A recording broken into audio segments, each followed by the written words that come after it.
दोस्तों आज से 1 महीने पहले ही इसी चैनल पर मैंने एक वीडियो अपलोड किया था जो था द कॉन्सेप्ट ऑफ मल्टीवर्स के ऊपर। और उस वीडियो के नीचे मुझे किसी ने कमेंट किया और कहा कि इस थ्योरी को फर्दर एक्सटेंड करके एक नया कॉन्सेप्ट निकाला गया है जो कि है द कॉन्सेप्ट ऑफ हाइपरवर्स। तो मैंने इसके ऊपर थोड़ा सा रिसर्च किया और फाइनली आज मैं आपके लिए वो वीडियो लेके आया हूँ जिससे कि मेरा और आप सभी का नॉलेज बढ़ जाएगा। तो चलिए बिना टाइम वेस्ट किए जल्दी से स्टार्ट करते हैं और बात करते हैं द कॉन्सेप्ट ऑफ हाइपरवर्स की। तो देखिए, इस कॉन्सेप्ट को समझने से पहले हमें ये जानना होगा कि आखिर डायमेंशन क्या होता है और इसकी इम्पोर्टेंस क्या है। अगर इसकी साइंटिफिक डेफिनेशन को देखिए तो डायमेंशन का मतलब होता है एक्सिस।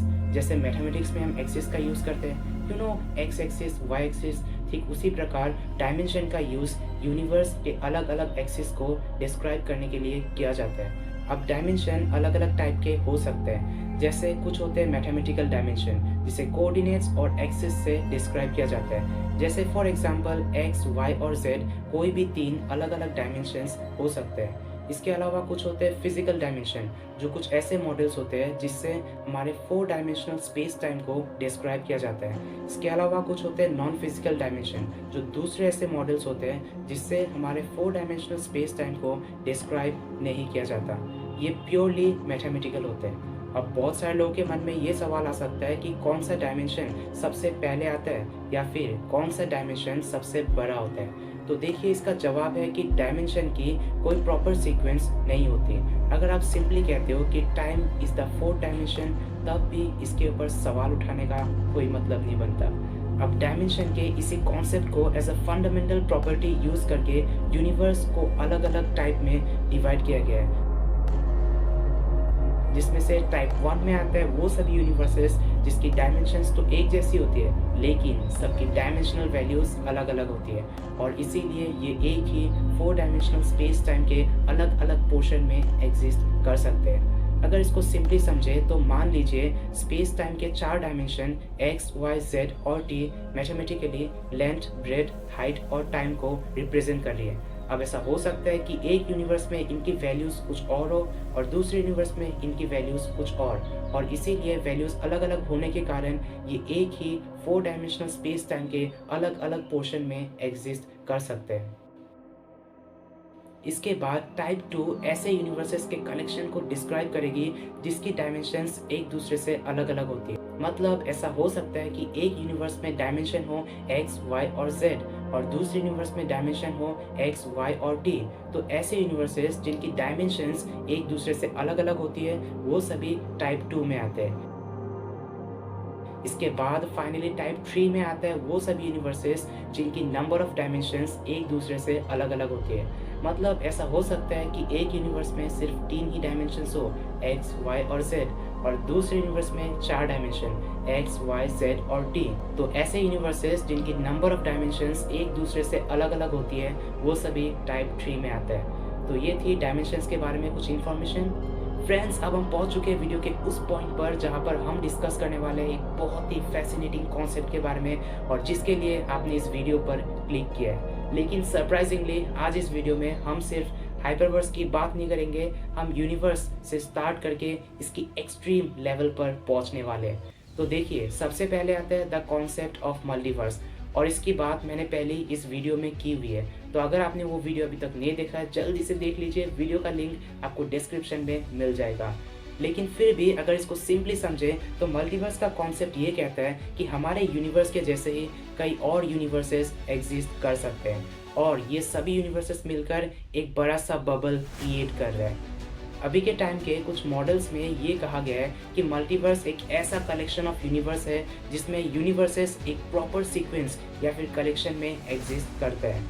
अब मल्टीवर्स के बाद आता है मेगावर्स जो कि बहुत सारे मल्टीवर्स का एक कलेक्शन माना जाता है, यानी कि बहुत सारे मल्टीवर्सेस मिलकर एक मेगावर्स बनता है और थ्योरीज के हिसाब से एक मेगावर्स में 6 से 8 डायमेंशंस हो सकते हैं। अब मेगावर्स के बाद आता है गीगावर्स और टेरावर्स। अब बहुत सारे लोग इस टर्म के साथ फैमिलियर नहीं होंगे, लेकिन एक गीगावर्स बहुत सारे मेगावर्सेस का एक कलेक्शन माना जाता है, यानी कि बहुत सारे मेगावर्सेस मिलकर एक गीगावर्स बनते हैं और थ्योरीज में कहा गया है कि एक गीगावर्स में 9 से 11 डायमेंशंस हो सकते हैं। ठीक उसी प्रकार तेरावर्स एक ऐसे कलेक्शन ऑफ यूनिवर्सेस को रिप्रेजेंट करेगी जिसमें 12 से 14 डायमेंशंस हो सकते हैं। सुपरस्ट्रिंग थ्योरी के अकॉर्डिंग हमारा जो रियल वर्ल्ड है वो गीगावर्स का ही पार्ट है। अब देखा जाए तो डायमेंशंस की ये गिनती ऐसे ही चलती रहेगी और शायद हमारे पास कोई वर्ड्स ना हो ऐसे यूनिवर्सेस के कलेक्शन को रिप्रेजेंट करने के लिए जिसमें इतने सारे हायर डायमेंशंस हो। तो इसीलिए यहाँ पर हम एक टर्म का यूज़ करते हैं जो कि है आर्कवर्स। बेसिकली ये कोई नया कॉन्सेप्ट नहीं है, बल्कि ये एक टर्म है जिससे कि बाकी सभी कॉन्सेप्ट जैसे कि द कॉन्सेप्ट ऑफ मल्टीवर्स, मेगावर्स या फिर गीगावर्स इसके अंदर समा सके। अब ये कहा जा सकता है कि मल्टीवर्स, मेगावर्स या फिर गीगावर्स या फिर जितने भी वर्सेस हो सकते हैं वो सभी आर्कवर्स का ही एग्जाम्पल होते हैं। और यहाँ पर मल्टीवर्स को कहा जाएगा फर्स्ट डिग्री आर्कवर्स, मेगावर्स को कहा जाएगा सेकेंड डिग्री आर्कवर्स और ये ऐसे ही चलता रहेगा। अब इससे शायद ये कहा जा सकता है कि अगर कोई ऐसा कलेक्शन ऑफ यूनिवर्स एग्जिस्ट करता है जिसमें 100 डायमेंशंस हो सकते हैं तो वो 32nd डिग्री आर्कवर्स कहलाएगा। अब यहीं पर मैं एक और टर्म के बारे में आपको बताना चाहूँगा जो कि है मैक्रोवर्स। मैक्रोवर्स टर्म का यूज़ किसी भी टाइप के यूनिवर्स को डिस्क्राइब करने के लिए किया जाता है जो कि साइज में थोड़ा बड़ा होता है। मतलब अगर दो यूनिवर्सेस एग्जिस्ट करते हैं और उन दोनों यूनिवर्सेस में से एक यूनिवर्स साइज में थोड़ा सा बड़ा है दूसरे के कंपैरिजन में, तो उस बड़े वाले यूनिवर्स को कहा जाएगा मैक्रोवर्स। अब चलिए बढ़ते हैं नेक्स्ट टाइप ऑफ वर्स की तरफ जो कि है हाइपरवर्स।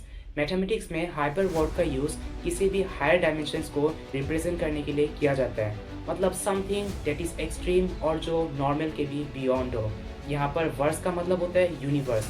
अब जैसा कि इसके मीनिंग से पता लग रहा है कि हाइपरवर्स मतलब समथिंग दैट इज एक्सट्रीम और जो रियलिटी के भी परे हो। आप इसे कह सकते हो कि हाइपरवर्स एक ऐसा कलेक्शन ऑफ यूनिवर्स है जिसमें इनफाइनाइट डायमेंशंस हो सकते हैं। अब हाइपरवर्स के बाद जो कॉन्सेप्ट आता है वो है द कॉन्सेप्ट ऑफ आउटरवर्स या फिर आप इसे रियलिटी भी कह सकते हो।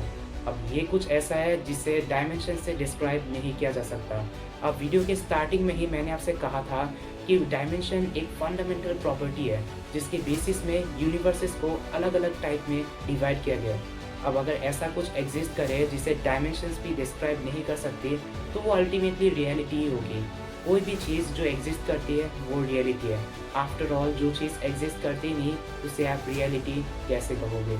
अभी बहुत सारे लोगों को लग रहा होगा कि यहीं पर द एंड है, लेकिन ऐसा बिल्कुल नहीं है क्योंकि इसके बाद जो कॉन्सेप्ट आता है वो है द कॉन्सेप्ट ऑफ ओमनीवर्स। अब ये कुछ ऐसा है जिसे वर्ड से डिस्क्राइब नहीं किया जा सकता, लेकिन फिर भी अगर इसको किसी तरह से समझना है तो शायद इसे ऐसे समझा जा सकता है। मल्टीवर्स, मेगावर्स या फिर गीगावर्स इन सब के होने के सिर्फ पॉसिबिलिटीज़ है और अगर ये सभी एग्जिस्ट करते हैं तो ये सभी मिलकर एक ही रियलिटी बनते हैं जो कि होगा द अल्टीमेट रियलिटी और शायद इसी को ओमनीवर्स कहा जा सकता है। अब चलिए इसे और ज़्यादा कॉम्प्लिकेटेड नहीं करते हैं। वैसे मैंने इसे सिंपल तरीके से आपको समझाने की कोशिश की है। अगर आपको समझ में आया नीचे कमेंट में लिख देना और ऐसे ही इंटरेस्टिंग वीडियोस के लिए चैनल को सब्सक्राइब करके बेल आइकन को प्रेस कर देना ताकि हर वीडियो का नोटिफिकेशन आपको मिलता रहे।